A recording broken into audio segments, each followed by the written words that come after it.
Assalamualaikum warahmatullahi wabarakatuh. Kami dari kelompok 3 ingin mempresentasikan materi dari Civic Education, yakni penegakan hukum yang berkeadilan. Kelompok kami terdiri dari Karisma Andayani Oktavia, Ahmad Zubaidi, Putri Nurrohmah, Alfi Husainiyah, Putri Habibatun Fanikmah, Muhammad Khairul Rijal, Rahmatullah Apriliana, dan Nunung Afifah. Langsung saja, materi pertama akan disampaikan oleh Karisma Andayani Oktavia. Saya Karisma Andayani Oktavia akan menjelaskan tentang konsep dan urgensi penegakan hukum yang berkeadilan. Menurut Thomas Hobbes dalam bukunya Leviathan pernah mengatakan homo homini lupus, artinya manusia adalah serigala bagi manusia lainnya. Manusia memiliki keinginan dan nafsu yang berbeda-beda antara manusia yang satu dan yang lainnya. Sedangkan menurut Cicerio pernah menyatakan ubi societas ibi ius, artinya di mana ada masyarakat, di sana ada hukum. Upaya penegakan hukum di suatu negara memiliki korelasi secara langsung dengan tujuan suatu negara. Menurut Greenberg dan TKB Subarudin tahun 1975 atau dikenal dengan teori negara kesejahteraan, kehidupan manusia tidak cukup hidup dengan aman, teratur, dan tertib. Manusia perlu sejahtera. Apabila tujuan negara hanya menjaga ketertiban, maka tujuan negara itu terlalu sempit. Negara yang memiliki kewenangan mengatur masyarakat perlu ikut menyejahterakan masyarakat. Indonesia merupakan negara hukum di mana semua persoalan kemasyarakatan, kewarganegaraan, pemerintahan, atau kenegaraan harus didasarkan atas hukum. Tujuan Negara Republik Indonesia yang terdapat pada Undang-Undang Dasar Negara Republik Indonesia tahun 1945 alinea keempat yang memiliki indikator yang sama sebagaimana yang dinyatakan oleh Greenberg, yakni yang pertama, melindungi segenap bangsa Indonesia dan seluruh tumpah darah Indonesia. Yang kedua, memajukan kesejahteraan umum. Yang ketiga, mencerdaskan kehidupan bangsa. Dan yang keempat, ikut melaksanakan ketertiban dunia yang berdasarkan kemerdekaan, perdamaian abadi, dan keadilan sosial. Perlindungan terhadap warga negara serta menjaga ketertiban masyarakat telah diatur dalam Undang-Undang Dasar Negara Republik Indonesia tahun 1945 bab 9 pasal 24, 24A, 24B, 24C, dan 25 tentang kekuasaan kehakiman dan diperjelas pada UU nomor 48 tahun 2009 tentang kekuasaan kehakiman. Dinyatakan bahwa kekuasaan kehakiman dilakukan oleh sebuah Mahkamah Agung dan badan peradilan yang berada di bawahnya dalam lingkungan peradilan umum, lingkungan peradilan agama, lingkungan peradilan militer, lingkungan peradilan tata usaha negara, dan oleh sebuah Mahkamah Konstitusi untuk menyelenggarakan peradilan guna menegakkan hukum dan keadilan. Dikemukakan dalam pasal 24 UUD NRI tahun 1945 bahwa kekuasaan kehakiman merupakan kekuasaan yang merdeka untuk menyelenggarakan peradilan guna menegakkan hukum dan keadilan. 4 fungsi negara yang dianut oleh negara-negara di dunia, yakni yang pertama melaksanakan penertiban dan keamanan. Yang kedua, mengusahakan kesejahteraan dan kemakmuran rakyatnya.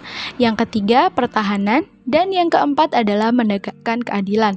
Fungsi negara dalam bidang peradilan dimaksudkan untuk mewujudkan adanya kepastian hukum. Fungsi ini dilaksanakan dengan berlandaskan pada hukum dan melalui badan-badan peradilan yang didirikan sebagai tempat mencari keadilan.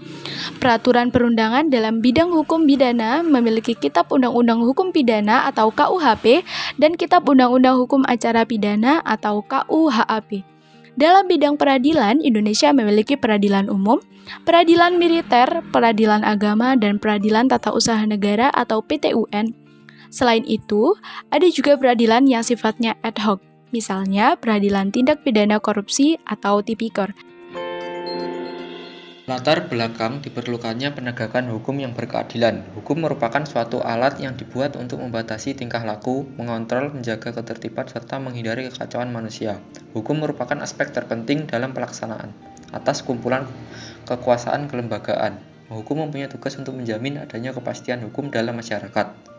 Setiap individu berhak mendapatkan pembelaan di depan hukum sehingga dapat diartikan bahwa hukum adalah peraturan atau ketentuan tertulis maupun tidak tertulis yang mengatur kehidupan masyarakat dalam menjatuhkan sanksi pada pelanggarnya.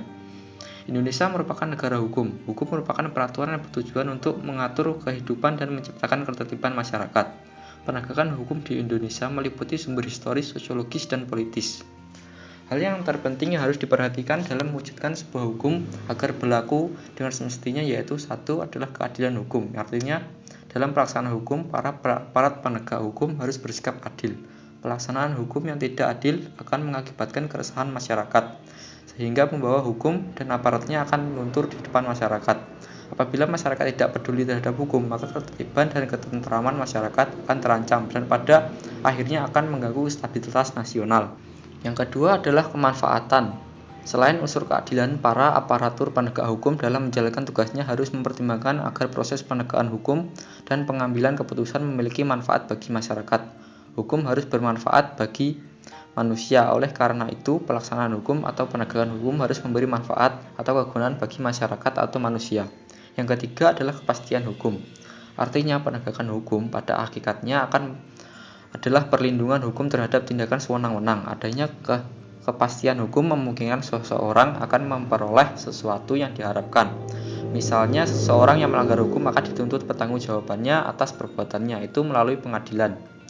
Dan apabila terbukti bersalah akan dihukum. Oleh karena itu, adanya kepastian hukum sangat penting. Orang tidak akan mengetahui apa yang harus diperbuat bila tanpa kepastian hukum, sehingga pada akhirnya akan timbul keresahan dalam rangka menegakkan hukum. Aparatur penegak hukum harus menunaikan tugasnya sesuai dengan tuntutannya yang ada di dalam hukum material dan hukum formal. Pertama, hukum material adalah hukum yang memuat peraturan-peraturan yang mengatur kepentingan-kepentingan dengan hubungan-hubungan yang berupa peraturan-peraturan dan larangan. Menggali sumber historis, sosiologis, politis tentang penegakan hukum yang berkeadilan di Indonesia. Secara historis, upaya penegakan hukum dan keadilan sangat terkait erat dengan tujuan negara. Salah satu tujuan negara Republik Indonesia tercantum di dalam Undang-Undang Dasar 1945, alinea keempat, yaitu melindungi segenap bangsa Indonesia dan seluruh tumpah darah Indonesia, memajukan kesejahteraan umum dan mencerdaskan kehidupan bangsa, serta melaksanakan ketertiban dunia. Agar negara dapat melaksanakan tugas dalam bidang ketertiban dan perlindungan warga negara, maka disusunlah peraturan-peraturan yang disebut peraturan hukum. Secara sosiologis, Gustav, seorang ahli filsafat Jerman, dalam Sudikno Mertokusumo tahun 1986 menyatakan bahwa untuk menegakkan hukum ada 3 unsur yang selalu harus diperhatikan, yaitu keadilan, kemanfaatan, dan kepastian.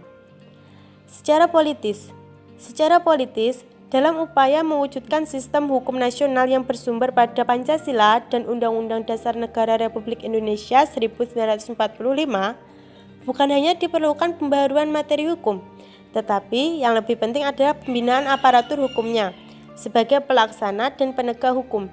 Di negara Indonesia, pemerintah bukan hanya harus tunduk dan menjalankan hukum, tetapi juga harus aktif memberikan penyuluhan hukum kepada segenap masyarakat, agar masyarakat semakin sadar hukum. Jadi, dapat disimpulkan bahwa secara historis penegakan hukum yang berkeadilan di Indonesia bersumber dari upaya penegakan hukum dan keadilan dengan tujuan negara. Secara sosiologis, penegakan hukum yang berkeadilan bersumber dari 3 unsur, yakni keadilan, kemanfaatan, dan kepastian hukum itu sendiri. Secara politis, penegakan hukum yang berkeadilan bersumber dari lembaga penegak hukum dan lembaga peradilan hukum.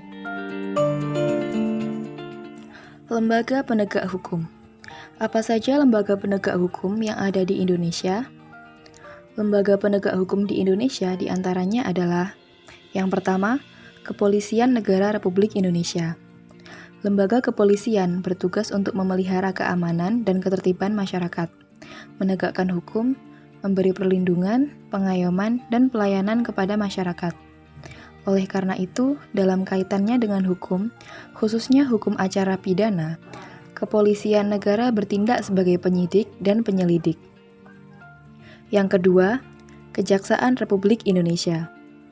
Lembaga kejaksaan bertugas menyaring kasus yang diajukan ke pengadilan, menyiapkan berkas yang diperlukan dalam persidangan, melakukan pembuktian dalam sidang, melakukan tuntutan, dan menerima hasil putusan. Yang ketiga, hakim sebagai pelaksana kekuasaan kehakiman.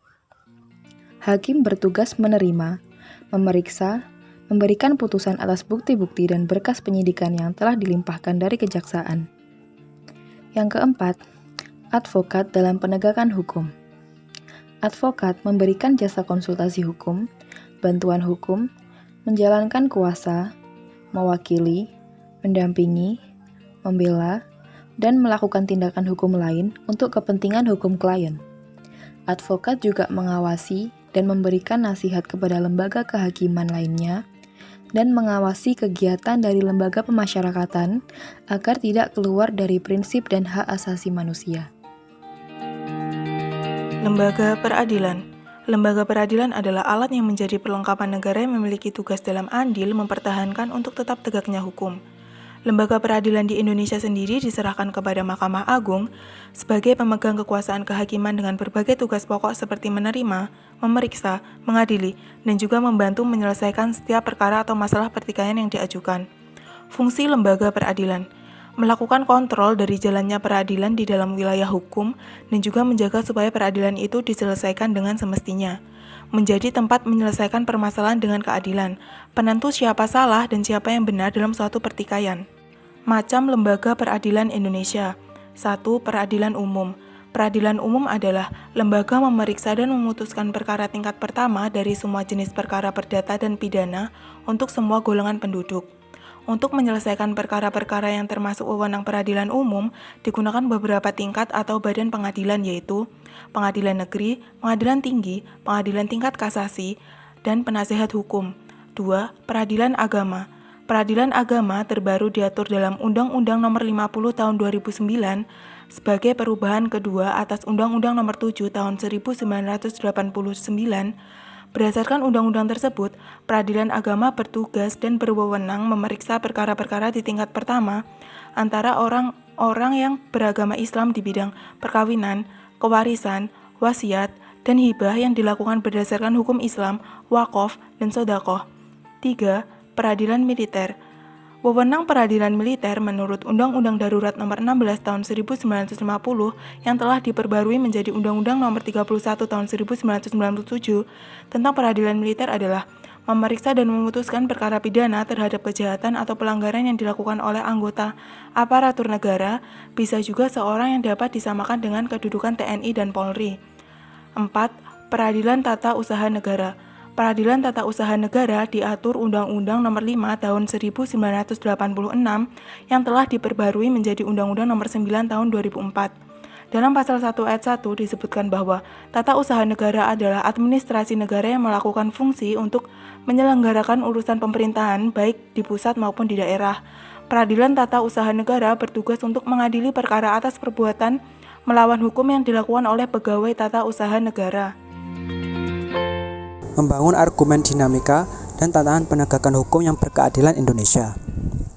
Banyaknya kasus warga negara sebagai subjek hukum, baik yang bersifat perorangan atau kelompok, menunjukkan bahwa hukum masih perlu ditegakkan.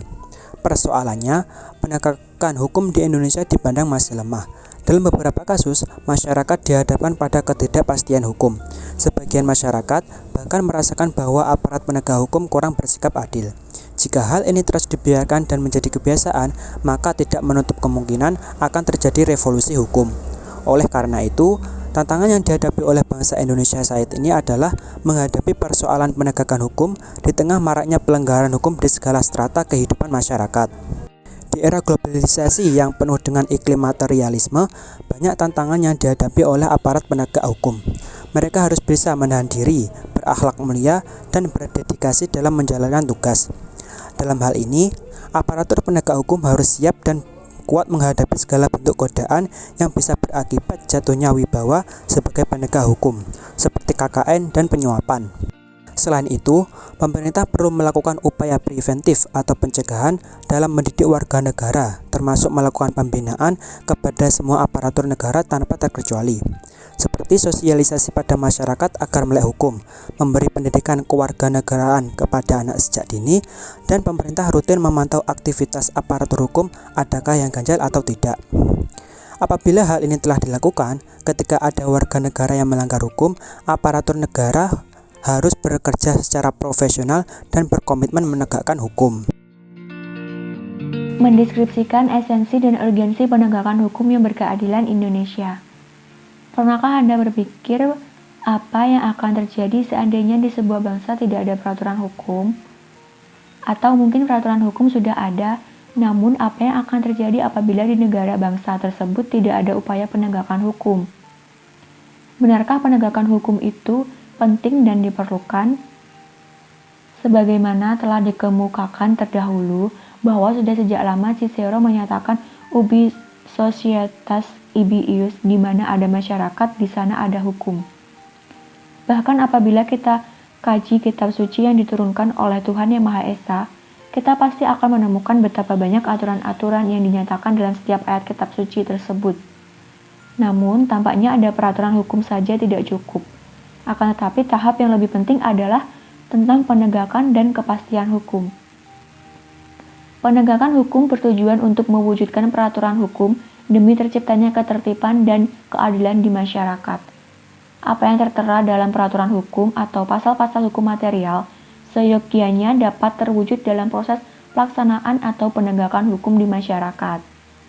Dengan kata lain, penegakan hukum pada dasarnya bertujuan untuk meningkatkan ketertiban dan kepastian hukum dalam masyarakat sehingga masyarakat merasa memperoleh perlindungan akan hak-hak dan kewajibannya. Dari fakta tersebut sangat jelas bahwa keberadaan hukum dan upaya penegakannya sangat penting. Ketiadaan penegakan hukum, terlebih tidak adanya aturan hukum, akan mengakibatkan kehidupan masyarakat kacau atau chaos, dan negara bangsa Indonesia sebagai negara modern serta menganut sistem demokrasi konstitusional telah memiliki sejumlah peraturan perundang-undangan, lembaga-lembaga hukum, badan-badan lainnya, dan juga aparatur penegak hukum. Namun, demi kepastian hukum untuk memenuhi rasa keadilan masyarakat tersebut, upaya penegakan hukum harus selalu dilakukan secara terus-menerus. Indonesia dikenal sebagai negara hukum, dalam artian setiap tindak kejahatan harus dihukum sesuai dengan aturan dan perundang-undangan yang berlaku. Namun, ada beberapa kasus hukum Indonesia yang mengusik rasa keadilan publik. Sebagai contoh, yaitu yang pertama adalah kasus sandal jepit ketidakadilan bagi masyarakat kecil. Ada sesuatu hal yang menarik yang terjadi di negara ini dalam sidang kasus sandal jepit dengan terdakwa siswa SMK di Pengadilan Negeri Palu. Sungguh ironi ketika seorang anak diancam hukuman 5 tahun penjara akibat mencuri sandal jepit milik Bribtu Ahmad Rusdi Harahap dan Bribtu Simson Sipayung, anggota Brimob Polda Sulteng pada Mei 2011 lalu, sehingga terjadi gerakan pengumpulan 1000 sandal jepit di berbagai kota di Indonesia. Bahkan media asing seperti Singapura dan Washington Post dari Amerika Serikat menyoroti sandal jepit sebagai simbol baru ketidakadilan di Indonesia. Contoh kasus yang kedua yaitu pencurian semangka yang terjadi di Kediri, Jawa Timur yang dialami oleh Basar Suyanto dan Khalil. Mereka berdua meringkuk di kursi terdakwa dengan tuduhan mencuri buah semangka. Basar dan Khalil akhirnya divonis hukuman percobaan selama 15 hari pada tahun 2009. Namun, sebelum vonis itu jatuh, Basar dan Khalil sudah ditahan 2 bulan lebih dan mendapat siksaan saat diperiksa penyidik. Majelis Hakim yang dipimpin Roro Budiarti kala itu memutuskan keduanya terbukti melanggar pasal 363 ayat 1 Kitab Undang-Undang Hukum Pidana, yakni mencuri yang memberatkan. Beberapa contoh kasus tersebut seolah menjadi cermin betapa penegakan hukum di tanah air ini masih tebang pilih. Ketika koruptor yang merampok uang rakyat masih bebas berkeliaran, mereka yang lemah secara ekonomi dan status sosial begitu mudahnya diseret ke meja hijau, bahkan dibui. Sekian materi yang bisa kami sampaikan. Apabila ada kurang lebihnya, saya mohon maaf dan terima kasih. Wassalamualaikum warahmatullahi wabarakatuh.